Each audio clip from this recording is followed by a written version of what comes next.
Well, hi, I'm Ben Felder with the Oklahoman here in the Oklahomans video studios, and joining me is Oklahoma's governor-elect, become the 28th governor of the state of Oklahoma, Republican Kevin Stitt, coming off his election night win yesterday, a 12-point win, a very commanding win. Governor-elect, congratulations on that and welcome. Thank you so much. We're so humbled and honored to be in this situation. It's just been an amazing night, and that the Oklahomans put their trust in me to be their next leader, and so can't wait to roll up my sleeves and get to work and move our state forward. You know, this was a change year election. I mean, obviously an open seat for governor. There's going to be a new governor one way or the other.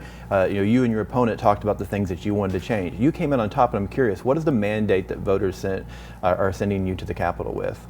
Well, you're exactly right. I mean, people are demanding change. They're so ready for an outsider, a fresh set of eyes, innovative set of eyes, new ideas on these state's problems. And that's what I've told people is that, you know, we don't have any different issues in Oklahoma than they have in Tennessee or Texas or Arkansas or any other state. So the reasons, there's no reason that we're at the bottom of all these categories. And so, you know, to me, we've got some structural problems, and immediately I think we have some accountability issues on how we deliver services. And so this is a $20 billion budget. We have to do a better job of getting our dollars into our classroom, into our education system, making sure that we have high standards, and getting it into our roads and bridges and our healthcare system. And then also setting up the policies that are going to be pro-business so we can actually diversify our economy, start growing like other states are around us. You know, as a CEO, when you're talking about those structural issues and you're facing challenges, you know, running your business, what's that process like for you? I mean, how much are you, you know, the top guy that's guiding everything? How much are you relying on a team? I mean, kind of what can Oklahomans expect to have a CEO in the governor's office? Well, you know, first off, when you look at these 120 agencies, one of the main things I've talked about that we're going to push through is accountability, given the authority to hire and fire the agency heads. And that's not to be a bad guy, but it's to create accountability. So once you have accountability, then you actually can meet twice a month. You can start talking about performance metrics, how we're actually getting our dollars into our roads and bridges. You start looking at metrics. You look at what other states are doing, how they're having better outcomes in their education, how they're having better outcomes in their healthcare, how we're getting reimbursement rates to our nursing homes and our rural hospitals. All that stuff is what I know how to do, and that's why I think I won this election, is because we have to have somebody that understands, because whether you're the governor or you're a CEO, you can't dig into the weeds and make every decision. You have to be able to manage it, set up the right structure, hire the smartest people, and those are the things that now, from transitioning on, this is what I'm now focused on, is getting the right people around me to lead our state. What I hear you talking about is a lot of structural changes in state government, both in obviously the power of the governor. I've heard you talk about, you know, changing the structure of how the budget is done. I mean, Oklahomans can expect over the next 4 years to see quite a bit of a structural shift in their state governor, is what I hear you say. Absolutely. And when you know, talk to former governors and you look at these blue ribbon studies, you know, I've studied the studies that David Boren did and Frank Keating and Henry Bellman, and these bipartisan studies, they all talk about these structural changes. But it's a you know, this is going to take leadership. This is going to take pushing it through. But we have the momentum, and I think I got a mandate from the people that they are looking for somebody to just to tell them what we need to do to move our state forward. We have an awesome state. I just remind everybody, we've got all the natural resources. We've got the perfect location. There's no reason that we're not beating the other states around us, and we're not performing like some of these other states are. And so that's what I want to challenge us. I want to set a new direction for Oklahoma. I want to bring all 4 million Oklahomans together. It's not a Republican or Democrat or rural or versus urban. This is just a structural problem. These are some things that we can do better. You know, you talk about, you know, bringing those business principles to the governor's office, but you know, government is different, and I imagine, you know, you're probably well aware that you know, there's going to be some institutional things that you're going to run into, and realize that, man, you know, there's some things I was able to do as CEO that are going to maybe take a little bit of time as governor. How do you plan on handling those kind of just natural roadblocks and challenges that you try to kind of bring your system of leadership into a system that, you know, maybe isn't in sync?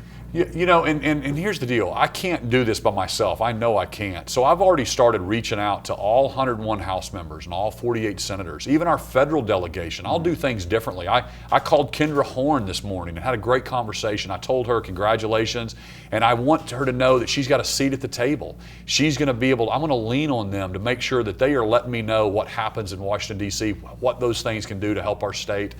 So I know I can't do it by myself. I've also be meeting with Speaker McCall and the leadership in the House and the Senate, but they are looking for leadership. They're looking for the plan and the agenda, and I really feel like I can bring them together. Then the other thing is I'm going to communicate directly to the people of Oklahoma.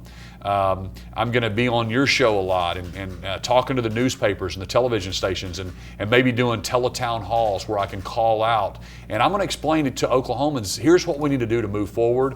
And, we've got great people in our state. And as their leader and as the governor, I'm going to be able to tell them, hey, here's what we need to do to change. And there's always going to be kind of a special interest that's going to try to twist the facts and try to deceive Oklahomans to say, hey, we don't need to do that. Let's keep it the way it is. But I'm going to go directly to the people and just say, hey, here's what's happening. Here's why they don't want it to change. And here's why we need to change it to move our state forward. Yeah. As you were kind of envisioning, this new job that you're about ready to take on, what excites you most? I mean, what aspect of being Oklahoma's governor are you kind of picture yourself doing that kind of makes you the most excited? Just setting a new vision. The reason I'm here and I'm running is because I've lived the American dream. As you know my story, I mean, we have offices in 41 states. And so I would travel to other states and I would see the momentum and the positivity and growth and their roads and bridges were better than ours. And it was so frustrating. I'm an Oklahoma boy. I mean, 4th generation Oklahoman. And so when I saw my state struggle, I just said, hey, nothing's going to change unless we have citizen leaders step up and say, I want a brighter future for my state. So that's what I did 18 months ago and had zero name ID. Nobody gave me a shot. But it's just Oklahomans did. And Oklahomans saw something different in an outsider. And they were so tired of the status quo that they said, we want a new leader in Oklahoma. And that's why I'm sitting here. I'm so humbled that Oklahoma's given me this opportunity. Inauguration day is going to come quick. You're already well aware of that. What are these next few months going to look like for you and your team? I mean, what are you focused on right now? Basically what you do when you're getting ready for the next year in the legislative session, we've got to go off-site, set strategy. So I'll bring in a lot of outside consultants and people that are digging into the metrics and what's happening in other states around us and what are the priorities that we need to do and to be the most pro-business growth state. We've got to start growing, folks. We've got to capture the momentum that's happening nationally.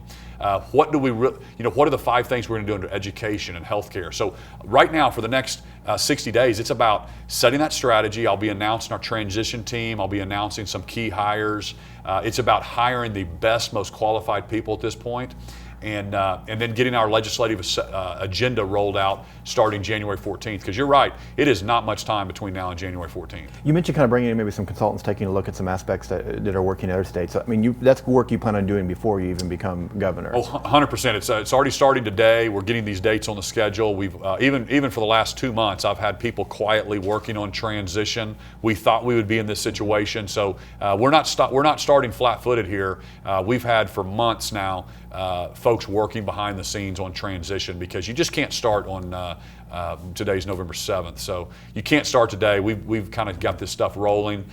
We have talked to some consultants that really drilled into some issues and turned Wisconsin around. So I'm going to bring in guys like that and look at some other states that I want to try to beat in education and healthcare and infrastructure. And so that's what I'm going to. That's the way I lead. I know I can't do it by myself. It's going to take all of us. And so going to be meeting with other leaders today here in the city. Obviously there's going to be some traditional positions that you're going to have to fill in your cabinet and your team. But I'm curious, how will you talk about change and being different. How will your cabinet, or just the team around you, how will it look different than maybe we've seen in years past? What's the biggest difference we can expect from the Stitt orbit, so to speak? Well, number one, I'm the outsider, so bring in some more business ideas. You'll have me at the governor's table that understands metrics and understands leadership. Secondly, I know I've got to bring some insiders, people that know how the House and the Senate and how the bills are run, and so we'll bring in a group of insiders that have been there, and you'll be very pleased with the people that we name. But then I've been keeping detailed notes over the last 18 months of great Oklahomans that I've met in all 77 counties, and so I'll be bringing a lot of outsiders, because I believe that our forefathers, they wanted us to temporarily leave our farmer business and go serve and then head back to the private sector. That's what I'm doing, and I'm going to be recruiting a whole bunch of people to our state just for a year or two to come serve with me. And if you look at the numbers that voted, I brought a whole bunch of new people to this process, people that were disengaged before. We won. We had more voters than any other governor's race up to this point. And so it's because people are excited about the future. They're excited about change, and I'm excited to be their governor. Yeah, and finally, this whole race. This was a competitive race. We can talk later about the accuracy of polls or not, but showed this to be a close race. On election night, you win by 12 points. I mean, that's a pretty wide margin of victory all over the state. But there is this kind of rural-urban divide aspect as well. And anytime you win a race, no matter how large, the other side, there's going to be some frustration on the other side.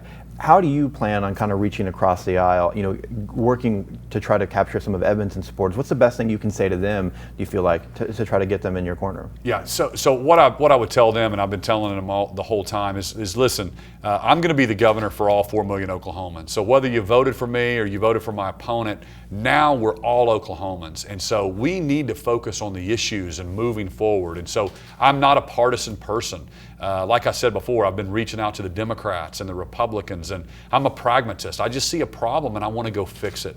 And so they have great ideas from that side of the aisle. And so I'm going to bring them together. I'm going to work, and hopefully it doesn't have to be partisan in Oklahoma. Let national politics be partisan, but not in Oklahoma, not on my watch. Let's come together as Oklahomans, and I've got a bright future for us. We really do. Oklahoma's about ready to take off, and it shouldn't be a rural versus urban or Republican versus Democrat. And so when I get together with the House and the Senate and the leadership, that's kind of the first thing I tell them is, guys, take off your Republican hat, take off your Democrat hat, take off your rural hat or urban hat. We're focused on a 30,000-foot view on how to move our state forward. And that's the way I am, and so I know if it's the way I am, then I can sell that, and it'll be the way that we move forward. Yeah, well, we know this is a busy time of transition for you and your team as you get ready to become Oklahoma's next governor. Governor-elect Kevin Stitt, thank you so much for taking the time to join us today.